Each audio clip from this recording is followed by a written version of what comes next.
والعاقبة للمتقين والصلاة والسلام على سيد الأنبياء والمرسلين وعلى آله الطيبين الطاهرين واصحابه أجمعين. أما بعد، أعوذ بالله من الشيطان الرجيم. بسم الله الرحمن الرحيم. وقضى ربك ألا تعبدوا إلا إياه وبالوالدين إحسانا إما يبلغن عندك الكبر أحدهما أو كلاهما فلا تقل لهما أف ولا تنهرهما وقل لهما قولا كريما واخفض لهما جناح الذل من الرحمة وقل رب ارحمهما كما ربياني صغيرا. صدق اللہ مولانا العظیم. حضرات ذی وقار، اللہ کے فضل سے ہم 5ویں تربیتی نشست میں حاضر ہیں. اللہ پاک ہم سب کی حاضری کو درجہ قبولیت عطا فرمائے. آج کا عنوان ہے حقوق والدین. اسلام نے بڑا حسن عطا فرمایا کہ اللہ تعالیٰ نے مختلف مقامات پر والدین کے متعلق اپنے بندوں کو تنبیہ فرمائی. جو آیت کریمہ میں نے آپ کے سامنے تلاوت کی ہے، اس کے اندر اللہ پاک نے ارشاد فرمایا وَقَضَى رَبُّكَ أَلَّا تَعْبُدُوا إِلَّا إِيَّاهُ. اے حبیب صلی اللہ علیہ وسلم، آپ کے رب نے یہ فیصلہ کر دیا ہے کہ اللہ کے علاوہ کسی کی عبادت نہ کی جائے. تمام عبادات کا، تمام تعریفوں کا مستحق کون ہے؟ اللہ. شرک نہیں کرنا چاہیے. جتنے بھی بندے سے گناہ سرزد ہو جاتے ہیں وہ معاف ہو سکتے ہیں، لیکن شرک ایک ایسا گناہ ہے جو معاف ہونے والا نہیں ہے. اللہ پاک نے واضح قرآن مقدس میں ارشاد فرمایا ان اللہ لا یغفر ان یشرک بہ. اللہ مشرک کی کبھی بخشش نہیں فرمائے گا. شرک بہت بڑا جرم ہے. اللہ کی عبادت کے بعد فرمایا وبالوالدین احسانا. جب تم اللہ کی بندگی کر چکو، رسول کریم صلی اللہ علیہ وسلم کا احترام کر چکو، تو اس کے بعد تمہارے سب سے بڑے پیر تمہارے والدین ہیں. ان کے ساتھ تم نے نیکی کرنی، ان کے ساتھ تم نے اسے سلوک کرنا ہے. عبادات کے بعد احترام کا مستحق کون ہے؟ والدین. نبی کریم صلی اللہ علیہ وسلم تشریف فرما ہے. ایک صحابی حاضر ہوئے، عرض کیا یا رسول اللہ صلی اللہ علیہ وآلہ وسلم، میں جہاد پر جانا چاہتا ہوں. کس پر؟ جہاد پر جانا چاہتا ہوں. جہاد کوئی چھوٹا عمل ہے؟ بہت بڑا عمل ہے. تو آقا علیہ السلام نے فرمایا کیا تیرے والدین زندہ ہیں؟ عرض کے لیے یا رسول اللہ صلی اللہ علیہ وسلم میرے والدین زندہ ہیں. فرمایا چل گھر لوٹ جا، گھر جا کے ان کی خدمت کر، اللہ گھر بیٹھے جہاد کا ثواب عطا فرمائے. جس کے والدین بوڑھے ہوں، بیٹا تبلیغی چیلے لگاتا پھرے. والدین بوڑھے ہیں، بیٹا پیر کے دربار پہ جا کے جھاڑو لگا رہا ہے. والدین کو اگر خدمت کی ضرورت ہے، بیٹا جہاد پر جا رہا ہے. اللہ راضی نہیں ہوگا.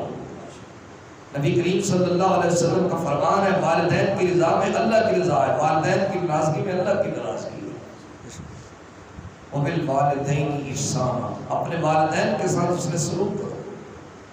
اتنا کرو الجامع الصحیح مسلم کی حدیث ہے. آقا علیہ السلام کی خدمت اقدس میں ایک صحابی حاضر ہوئے.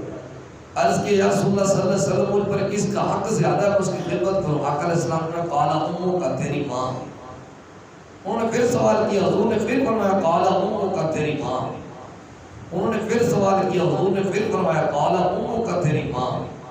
جب انہوں نے چوتھی بار پوچھا تو آقا علیہ السلام نے قال ابوک، تیرا باپ. اب اس کتاب محدثین لکھتے ہیں کہ چونکہ والدہ 3 مشکل پروسیجر سے گزرتی ہے. نمبر 1، بچے کو اپنے پیٹ میں 9 ماہ اٹھا کے رکھنا. جیسے جیسے ایام حمل کے آخری دن قریب آتے ہیں عورت کام کرنے سے بھی تنگ آ جاتی ہے، سیدھا اس کو لیٹنے کا کہا جاتا ہے، وہ سائڈ کے بل لیٹ نہیں سکتی، تو یہ عورت کو ہی پتا ہوتا ہے یہ کتنا مشکل بنا ہے۔ دوسرا عند الولادت، جب بچے کی پیدائش ہو رہی ہوتی ہے تو والدہ زندگی اور موت کی کشمکش میں ہوتی ہے، لیکن اس کی زبان پہ یہ چل رہا ہوتا ہے اللہ میں رہوں یا نہ رہوں میرے لال کی خیر ہو، میرے آنے والے کی خیر ہو، یہ بڑا مشکل مرحلہ ہے۔ تیسرا دودھ پلانے کا مرحلہ، عورت خود بیمار ہو، لاچار ہو، کمزور ہو، بخار ہو، لیکن جب اس کا لال ہوتا ہے یا بیٹی ہوتی ہے تو اس کو اپنے سینے کے ساتھ لگا کر دودھ پلانا شروع کر دیتی ہے، چونکہ والد تربیت میں شامل ہوتا ہے۔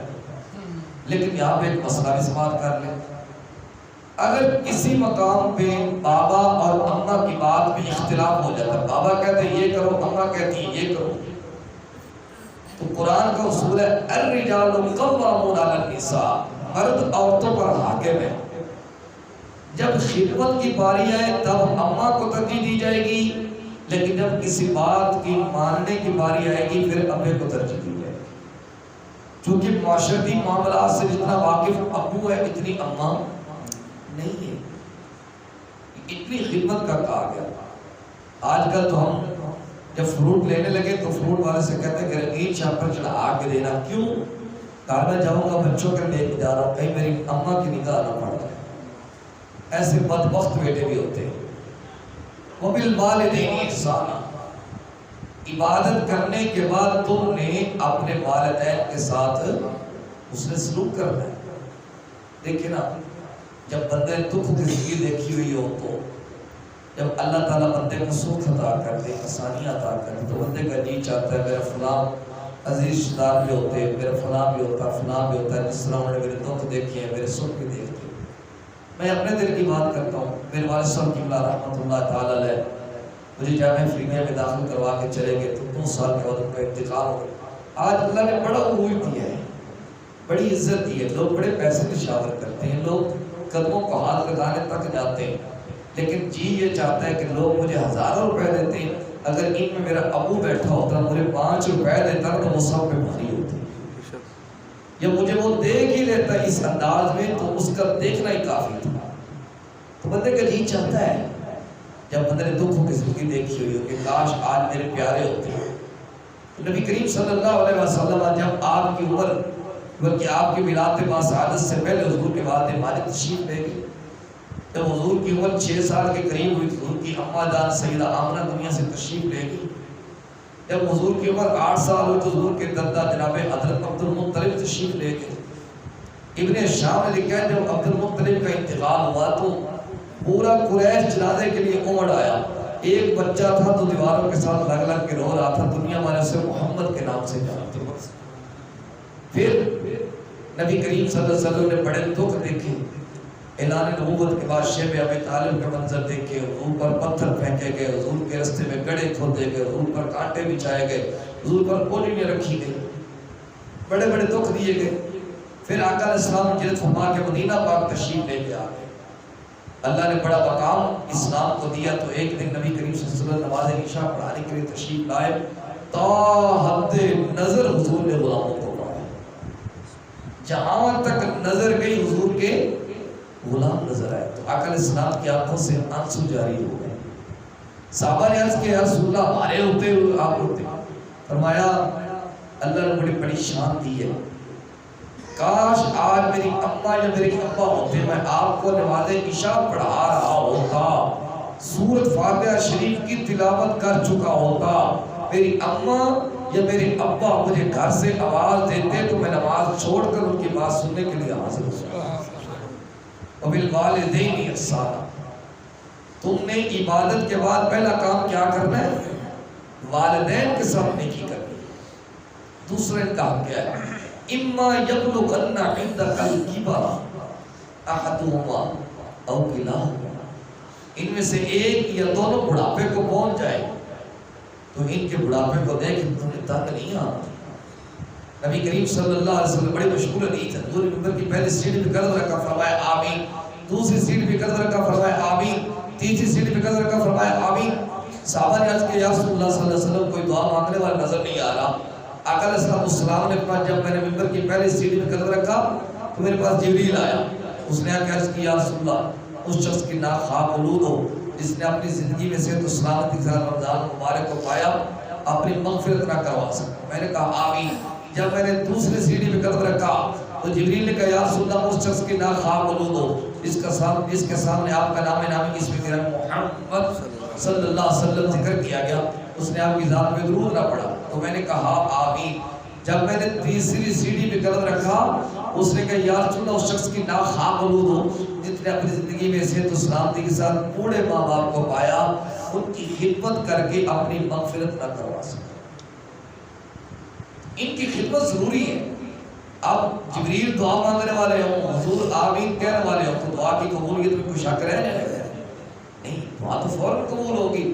تو جو بندہ اپنے بوڑھے والدین کی خدمت نہیں کرتا وہ نبی کریم صلی اللہ علیہ وسلم کی اس آمین کے مطابق وہ بندہ بدبخت ہے۔ آج کل ہمیں تو یہ بابا تم ساری رات کیا کرتے رہتے ہو، تمہیں کھانسی آتی رہتی ہے، تم کہیں ادھر جا کے سو جاؤ، ہمیں آپ کی وجہ سے نیند نہیں آتی، میری بیوی کی نیند خراب ہوتی ہے، میرے بچوں کی نیند خراب ہوتی۔ جب تو چھوٹا تھا، جب تو اپنی ماں کے سینے پہ پیشاب کر دیتا تھا، وہ تجھے ساری رات اپنے سینے پہ لٹاتی تھی، گلے بستر پہ نہیں لٹاتی تھی سردیوں میں، اس وقت یہ تجھے خیال نہیں آیا تھا؟ ذرا سوچو تو صحیح۔ تو ان کا احترام باسور ضروری۔ وہ علامہ رومی رحمۃ اللہ تعالیٰ ایک بات نقل کرتے ہیں کہ ایک شخص تھا، اس کا ابو بوڑھا ہو گیا، تو اس نے کہا، اس کی بیوی نے کہا کہ یار تیرا جو بابا ہے نا یہ ساری رات خانسی کرتا رہتا ہے، مجھے نیند نہیں آتی، اس کا کوئی انتظام کر۔ وہ اٹھا، اس نے کمبل لیا پرانا سا، کہتا بابا آپ نے ایسا کریں جو جانوروں والی جگہ نا وہاں پہ سو جایا کریں، آپ کی اس سے ہماری نیند خراب ہوتی ہے۔ اس نے کہا ٹھیک ہے میرا پتر، اگر تیری اس میں خوشی ہے تو میں اس میں خوش ہوں۔ کمبل لے کے بابا کو چھوڑنے جانے لگا تھا، اس کا جو پوتا تھا یعنی جو اس کا بیٹا تھا، اس نے پکڑا، کمبل پہ پاؤں رکھا اور آدھا کمبل کے 2 ٹوٹے کر دیے۔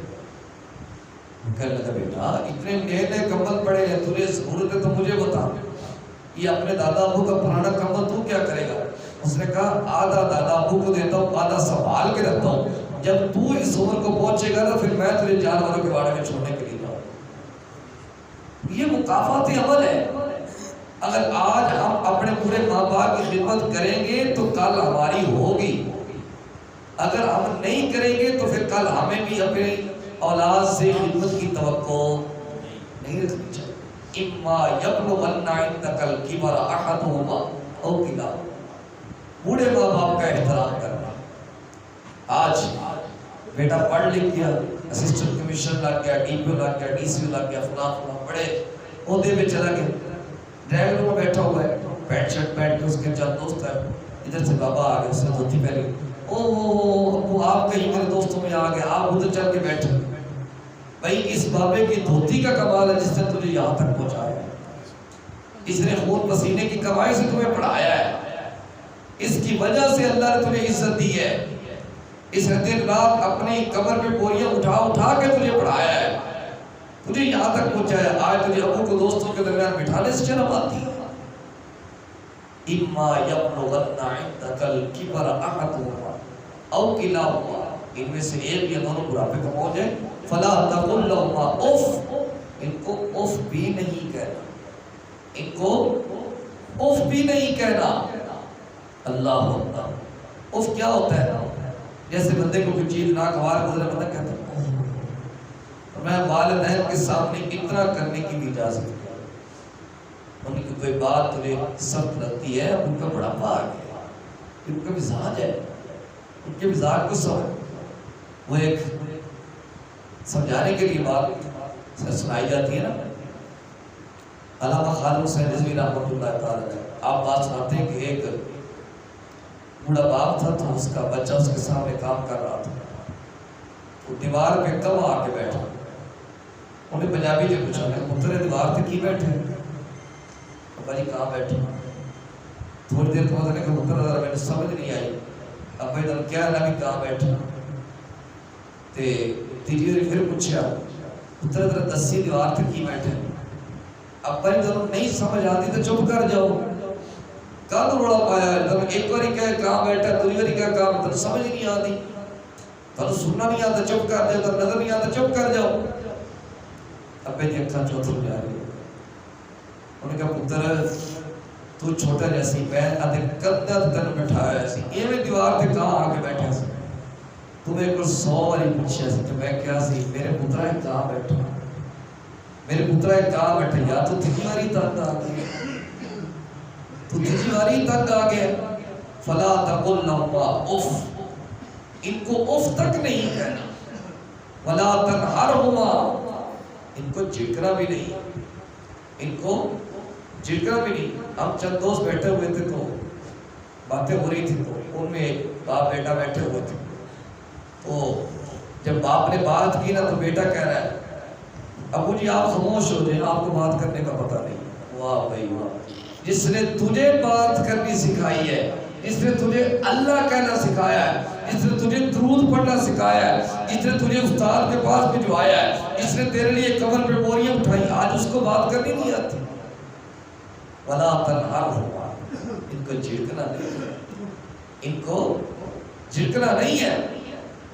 دیکھیں نا آج کوئی جب گھر میں بات ہو جاتی ہے، کوئی شادی بیاہ کا موقع ہوتا ہے تو مشورہ کرنے لگتے ہیں نا، تو جب بوڑھا باپ پہلی بات اس نے مشورہ دینا نہیں ہے، جب اس نے مشورہ دے ابا جی آپ خاموش ہو جائے، آپ کو دنیا کا پتہ نہیں ہے، آپ کو نہیں پتہ دنیا کس حساب سے چل رہی ہے، تو یہ جھڑکتے ہیں۔ قرآن نے اس بات سے منع کیا ہے وَلَا تَنْهَرْهُمَا، جھڑکنا نہیں ہے۔ وَقُلْ لَهُمَا قَوْلًا كَرِيمًا، جب بھی بات کرنی ہے نرمی والی بات کرنی ہے، کرم والی بات کرنی ہے۔ تو جو بھی ہے تو باہر ہے، اپنی اماں کا تو وہ ببلو ہی ہے، اپنی اماں کا تو وہ چھوٹا سا بیٹا ہی ہے، چھوٹا بن کے رہے، آگے قرآن نے وضاحت بھی کر دی وَخْفِضْ لَهُمَا جَنَاحَ الذُّلِّ مِنَ الرَّحْمَةِ، ان کے پاس آ تو رحمت کے بازو بچھا دے، نرمی کے بازو بچھا دے۔ تو ڈی پی او ہے تیرا عہدہ باہر رہے، تو ڈی سی او ہے تیرا عہدہ باہر برقرار رہے، تو جج ہے تو باہر ہے، تو وزیر اعظم ہے تو باہر ہے، تو وزیر اعلیٰ ہے تو باہر ہے، تو اسسٹنٹ کمشنر ہے تو باہر ہے، تو جو کچھ بھی ہے باہر ہے۔ جب گھر آ تو سارے سٹیٹسوں کو باہر پھینک کے آ، اپنی اماں کے ساتھ وہ بچپن والے لاڑ کر تاکہ تیری اماں کا دل بہل جائے، تیرے ابا کا دل بہل جائے۔ آج ملازم رکھے ہوتے ہیں، جب آتے ہیں ملازمہ سے پوچھیں اماں کو دوائی دے دی، بابا کو دوائی دے دی، وہ تیرے ہاتھ ٹوٹے ہوئے ہیں کیا انہوں نے تیرے لیے ملازم رکھے ہوتے دوائی دینے کے لیے؟ اماں کے کپڑے دھو دیے تو خود کیوں نہیں دھوتا؟ وَخْفِضْ لَهُمَا جَنَاحَ الذُّلِّ مِنَ الرَّحْمَةِ، ان کے پاس آ کر نرمی کے بازو بچھا دے۔ جس طرح پرندہ اٹھتا ہے نا نیچے آ کے وہ اپنے پر کو سمیٹ لیتا ہے، اس طرح ان کے پاس آ تو اپنے آپ کو سمیٹ لے۔ شہر مشرق علامہ محمد اقبال رحمۃ اللہ تعالی علیہ، جب آپ کی اماں کا دنیا سے انتقال ہوا تو آپ بڑے رو رہے تھے، بڑے رو رہے تھے، لوگ افسوس کرنے کے لیے آئے، لوگوں نے اظہار افسوس کیا، فاتحہ پڑھی، علامہ روئے جا رہے ہیں۔ کہا ٹھیک ہے یہ اللہ کا حکم ہے، آپ کیوں اتنے روئے جا رہے ہیں؟ میں لوگ مجھے شہر مشرق بھی کہیں گے، لوگ مجھے علامہ بھی کہیں گے، لوگ مجھے فاہمہ بھی کہیں گے، لوگ مجھے بہت کچھ کہیں گے، آج کے بعد مجھے بالی کسی نے نہیں کہنا، آج کے بعد مجھے بالی کسی نے نہیں کہنا، وہ میری اماں تھی جو مجھے بالی کہا کرتی تھی۔ تو اماں کے لہجے میں جبریل کا لہجہ نظر آتا ہے۔ وَخْفِضْ لَهُمَا جَنَاحَ الذُّلِّ مِنَ الرَّحْمَةِ، رحمت کے بازو بچھا دے۔ وَقُلْ رَبِّ ارْحَمْهُمَا كَمَا رَبَّيَانِي صَغِيرًا، اپنے رب سے عرض کر اللہ جس طرح انہوں نے میری چھوٹی عمر میں مجھ پہ رحم کیا ہے، اب تو ان کے بڑھاپے پر بھی رحم کر۔ اب کیا ہو گیا؟ اب پھر اگر والد اٹھ نہیں سکتا، بیٹھ نہیں سکتا، اب اس کو پیشاب تو خود کروا، اس کے کپڑے تو خود صاف کر، اگر میں اس کے کپڑے خود بدل، اب میں تو اس کے بھی بدل. یار ہمیں کپڑے پہناتے ہو تو ان کو شرم نہیں آئی؟ آج ہمیں کہنا آتی ہے، آج ہم پڑھ لکھ گئے، ہمارا سٹیٹس ہو گیا ہے، ہم کو بڑے چودھری بن گئے. اس لیے والدین کا احترام ہر صورت ضروری ہے. اگر والدین کا احترام نہ کرے، حضور کا صحابی بھی ہو تو اس کو بخشا نہیں جاتا. حضرت علقمہ رضی اللہ تعالیٰ عنہ، امام طبرانی یہ حدیث نقل کی ہے، ان کا آخری وقت آ گیا، ان کی بیوی حضور کی بارگاہ میں حاضر ہوئی، عرض کیا رسول اللہ، علقمہ آپ کا صحابی، میرا شوہر آپ کا صحابی ہے، اس کا وقت آخر، اس کی زبان پہ کلمہ جاری نہیں ہو رہا. آقا علیہ السلام نے اپنے غلاموں کو بھیجا کہ جا کلمے کی تلقین کرو. صحابہ کلمے کی تلقین کرتے لیکن زبان پہ کلمہ جاری نہیں ہوا. صحابہ نے حضور سے درخواست پیش کی کہ آپ خود تشریف لائے. حضور خود تشریف لائے. حضور نے اس کے بابا زندہ ہے؟ نہیں. حضور اس کی اماں زندہ ہے؟ جی. اس کو بلایا جائے. جب اس کی اماں کو بلایا گیا، علقمہ کی اماں کو، وہ لاٹھی ٹیک پہ حضور کی بارگاہ میں حاضر ہو. تو آقا علیہ السلام نے فرمایا اس کو معاف کر دیا. انہوں نے کہا یا رسول اللہ صلی اللہ علیہ وسلم میں سب کچھ کر سکتی ہوں، آپ کی کہہ رہے ہیں اس کو معاف نہیں کر سکتی. حضور نے اس کی وجہ کیا ہے؟ عرض کیا یا رسول اللہ صلی اللہ علیہ وسلم یہ اپنی بیوی کے پیچھے لگ کے مجھے مارتا ہے، مجھے گالیاں دیتا ہے، اس نے مجھے بڑا تنگ کی ہے. لیکن اس کا مطلب یہ بھی نہیں ہے کہ جو سسر ہے وہ اپنی بہو پہ ویسے چڑھائی کرتا پھر. ہاں اس کی غلطی ہو اور بیٹا بھی اس چیز کو سمجھے. بعض جگہ پہ ایسا ہو جاتا ہے جو ساس اور سسر ہوتے ہیں وہ اپنا روب جمانے کے لیے غلط بھی باتیں کر دیتے ہیں، ان کو بھی خیال کرنا چاہیے. گھر چلتے ہیں میانہ روی کے ساتھ. بزرگ اپنا احترام کروائیں، اپنی عزت کروائیں. اللہ اللہ خیر صلی اللہ. بزرگوں کو بھی اتنی مداخلت نہیں کرنی چاہیے. اگر ایک بچے کی شادی ہو جاتی ہے، لیکن ایک عورت آئی ہے اپنے گھر بار چھوڑ کے، ابتداء اس کو ٹائم دینا پڑتا ہے، ویسے بھی اس کی بیوی ہے. اگر اب بیٹے نے کوئی 10 منٹ اوپر دے دی، اچھا اب ہمارا وہ بھائی نہیں رہ گیا. پھر بہنیں بھی جناب باتیں کرنا شروع کر دیتی ہیں، پھر بھائی بھی باتیں کرنا شروع کر دیتے ہیں. اب اماں ابا بھی کہہ دیتے ہیں یہ تو اس کی یہی ماں یہی اس کا ابا ہے، جبکہ یہ بات سرے سے غلط ہے. یہ بات سرے سے غلط ہے. اس طرح گھر ٹوٹ جاتے ہیں، اس طرح گھروں میں بد امنی ہوتی ہے. تو ماں باپ کو بھی خیال کرنا چاہیے کہ بچوں کو کیسے چلانا ہے، اپنی بہو کو کیسے چلانا ہے. ہم بھی بات اوور ہو جاتے ہیں، تو ہمیں بھی اوور نہیں ہونا چاہیے. تو آقا علیہ السلام نے فرمایا اس کو معاف کر دیں، اس کو معاف کر دیں. عرض کہ یا رسول اللہ صلی اللہ علیہ وسلم میں اس کو معاف نہیں کروں گی. آقا علیہ السلام نے فرمایا اگر تو معاف نہیں کرے گی اس کو محمد بھی معاف نہیں کرے گا، میرا رب بھی معاف نہیں کرے گا. آقا علیہ السلام نے اپنا لکڑی کٹھیاں کرواؤ، اس کو میں جلا کے بتاؤں گا کہ ماں باپ کے گستاخ کا یہ حال ہوتا ہے. صحابہ نے لکڑی جمع کرنا شروع کر دی. ایک صحابی نے کہا اماں تجھے پتہ تیرے بیٹے کے ساتھ کیا ہونے لگا؟ کیا ہونے لگا؟ کہا ہم مصطفیٰ تیرے بیٹے کو جلا دیں گے. وہ کیوں؟ تو نے معاف نہیں کیا. اس نے چیخ ماری. اس نے کہا میں نے اس لیے اس کو جنم نہیں دیا تھا کہ میرے سامنے اس کو جلایا جائے. حضور کی بارگاہ میں حاضر ہو گئی. عرض کی یا رسول اللہ آپ گواہ ہو جائیں، آپ کا رب گواہ ہو جائے، فرشتے گواہ ہو جائیں، آپ کے غلام گواہ ہو جائے، میں نے اپنے بیٹے کو معاف کر دی ہے. ماما دے دل نرم مولا کو کدو کرن قبول جدائی، پترا دے لکھ عیب چھپاون کدے کرنی نہ سنن برائی، کر دے من قربان خزانے کر لین قبول گدائی، آزم کو محروم مرادو جنہیں ماں دی قدر نہ پاس. اسی طرح آقا علیہ السلام تشریف فرمائے. ایک صحابی حاضر ہو گئے. عرض کیا یا رسول اللہ صلی اللہ علیہ وسلم میرے ابا جی میری مرضی کے بغیر پیسے خرچ کر دیتے، میں کما کے لاتا ہوں وہ خرچ کر دیتے. آقا علیہ السلام نے بلایا اس صحابی کو، بھائی تو اپنے بیٹے کی مرضی کے بغیر پیسے خرچ کر دیتے. ادھر جبریل بھی آ گئے. عرض کیا رسول اللہ رب سلام فرماتا ہے، اور رب فرماتا ہے جو اس نے اپنے بیٹے سے تنگ آ کے شعر لکھے وہ آپ کی بارگاہ میں پڑھے. آقا علیہ السلام نے پوچھا بھی تو اس کے مرضی کے بغیر پیسے خرچ کرتا ہے؟ صحابی رسول نے عرض کیا یا رسول اللہ صلی اللہ علیہ وسلم میں پیسے کہاں خرچ کرتا ہوں؟ اس کی اماں پہ خرچ کرتا ہوں، اس کی بھوبیوں پہ خرچ کرتا ہوں، اس کی بہنوں پہ خرچ کرتا ہوں. حضور میں نے تو کبھی نہیں پوچھا تھا، جب یہ چھوٹا تھا میں پیسے کما کے لاتا تھا. اب میری ہڈیاں جواب دے گئی ہیں، اب میں اس معاملے میں بے بس ہوں. حضور میں نے تو اس سے کبھی حساب نہیں مانگا تھا. پھر آقا علیہ السلام نے فرمایا یہ جو تو نے اشعار لکھی اپنے بچے سے تنگ آ کے وہ مجھے سنا. جب اس نے اشعار پڑھے حضور بھی رو رہے ہیں صحابہ بھی رو رہے ہیں. جب اشعاروں کا اینڈ ہوا تو آقا علیہ السلام نے چل تو بھی اپنے ابا کا ہے تیرا مال بھی تیرے ابے کا ہی ہے.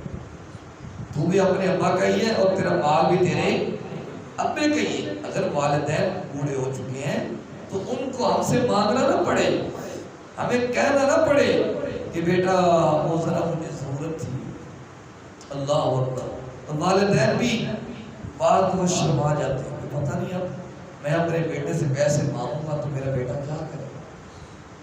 ہمیں یہ نوبت نہیں آنے دینی چاہیے. ہمیں یہ معمول بنا لینا چاہیے کہ جتنے بیٹے ہیں کہ یار چلو ایسا کرتے ہیں 3 یا 4 ہزار روپے ہم مہینے کے بعد امی اور ابو کو پیش کر دیا کریں گے تاکہ ان کو ضرورت ہو تو اپنی ضرورت خود بخود پوری کر سکیں. اس طرح کے ہم معاملات کیوں نہیں کرتے؟ ہم ان کو کیوں نہیں ان کا دل بڑا کرتے؟ انہوں نے کیا کرنا ہے؟ انہوں نے پھر بھی پیسے ہمارے معاملات پہ خرچ کرنے ہیں. انہوں نے کیا کرنا ہے؟ ہمارے معاملات پہ پیسے خرچ کرنے ہیں. لیکن ہمیں یہ باتیں بھول جاتی. ہم کہتے ہیں چلو ذرا ابا بیکاری پا نہیں لے, اماں بیکاری پا نہیں لے, ہمارے پاس وہ آ ہی جائے. بھائی اس طرح کی ہمیں ترغیب کرنی چاہیے کہ میرے ماں باپ کو زبان کھولنے کی ضرورت نہ پڑے. ان کے پاس اتنے سے پیسے میں جمع کر دوں, نہیں بھی ضرورت ان کو, ابا جی آپ ویسے ہی رکھ لیں, کوئی بات ویسے ہی رکھ. اتنی دعا ملے گی. دعا کروائی نہیں جاتی, دعا لی جاتی ہے. دعا کروایا نہ کریں, کسی کو یہ کہنا نہ پڑے کہ میرے لیے دعا کریں. ہم کام ایسے کریں کہ میری اماں خود کہہ جا میرے بچہ تیری خیر ہو, میری ابا خود کہہ جا میرے بچہ تیری خیر ہو. تو اس طرح کے ہمیں گھر میں ماحول دینا چاہیے. اگر آج اللہ نے مجھے وسعت دی ہے تو یہ میرے ماں باپ کا صدقہ ہے. آج اللہ نے مجھے عزت دی ہے تو یہ میرے ماں باپ کا صدقہ ہے. آج اللہ نے مجھے گاڑی دی ہے تو یہ میرے ماں باپ کا صدقہ ہے. یہ انہی کی محنتوں کے رنگ ہیں. یہ بابا نے اپنے کمر پہ بوریاں اٹھا اٹھا کے مجھے یہاں تک پہنچایا ہے. مجھے ان چیزوں کا احساس کرنا چاہیے. صاحبوں یہ موضوع بہت لمبا ہے, اس میں گفتگو کرتا چلا جاؤ اثر ہو جائے گی, یہ ختم نہیں ہوگا. بس پیغام یہ ہے کہ والدین کا احترام اللہ رسول کے بعد اگر کوئی ذات احترام کے لائق تو وہ کون ہے؟ والدین کی ذات. اللہ پاک سے التجا ہے اللہ پاک مجھے اور آپ کو ان کہیں کی باتوں پہ عمل کرنے کی توفیق عطا کرے. صلی اللہ تعالی علی حبیبہ الاعلی سید الانبیاء محمد وعلی آلہ و اصحابہ اجمعین برحمتک یا ارحم الراحمین.